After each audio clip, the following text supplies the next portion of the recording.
तो आपको एक दिन में कितने मसल्स ट्रेन करने चाहिए मैक्सिमम रिजल्ट्स के लिए? देखो, जब मैंने जिम स्टार्ट किया था तब मैं एक ब्रो स्प्लिट फॉलो करता था।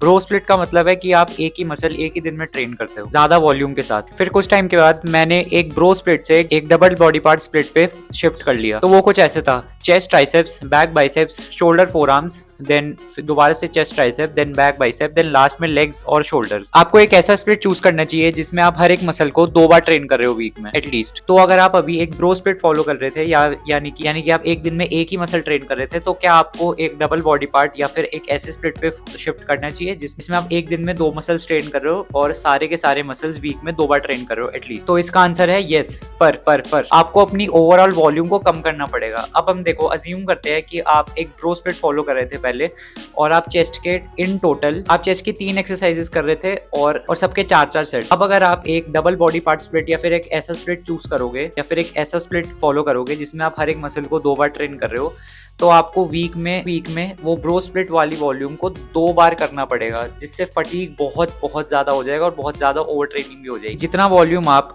ब्रो स्प्लिट में कर रहे थे उसको कम कर दो और हो सके तो एक्सरसाइजेस भी कम कर दो। अगर आप ब्रो स्प्लिट से एक डबल बॉडी पार्ट स्प्लिट में शिफ्ट कर रहे हो, जैसे मैंने बताया चेस्ट ट्राइसेप बैक बाइसेप वगैरह, फिर एक पुश पुल लेग्स वाली स्प्लिट में, तो आपको ब्रो स्प्लिट में जितना वॉल्यूम करते थे उसको कम कर दो। अगर आप कम वॉल्यूम करोगे तो आपकी रिकवरी बहुत अच्छी हो जाएगी। आप फर्स्ट सेशन से लेकर सेकंड सेशन तक अच्छे से रिकवर कर पाओगे और सेकंड सेशन में भी फुल इंटेंसिटी से आप पुश कर पाओगे। देखो, मैंने स्टार्टिंग में ये गलती करी थी कि मैं एक double body part split follow कर रहा था, पर मेरी वॉल्यूम इन टोटल बहुत ही ज्यादा थी, जिससे मेरी बॉडी बहुत ज्यादा फटीग हो जाती थी और मेरी रिकवरी भी काफी हिंडर होती थी। नेक्स्ट चीज है कि अगर आप एक double body part split follow कर रहे हो या फिर अगेन एक ऐसा स्प्लिट जिसमें आप हर एक मसल को 2 बार ट्रेन कर रहे हो वीक में, तो सबसे ज्यादा इंपॉर्टेंट आपका फैक्टर है रिकवरी। इसलिए मैंने स्टार्टिंग में कहा कि अगर आप एक ब्रो स्प्लिट से एक डबल बॉडी पार्ट स्प्लिट में शिफ्ट कर रहे हो तो अपनी वॉल्यूम को कम कर दो, जिससे कि आपकी रिकवरी अच्छी हो सके। लोग एक दिन में 2 मसल्स तो कर रहे थे पर उनकी डाइट कुछ खास नहीं होती। देखो, मैंने अभी रिसेंटली एक बहुत बड़ी चीज रियलाइज करी है अपनी जर्नी में कि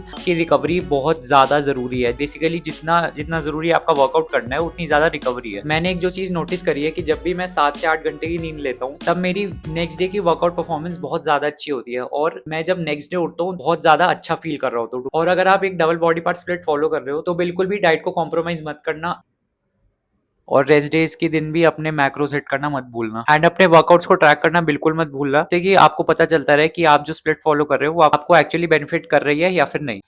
आज 15 जुलाई है और 15 जुलाई 2025, और मैंने अभी रिसेंटली यूट्यूब चैनल अपना स्टार्ट करा है।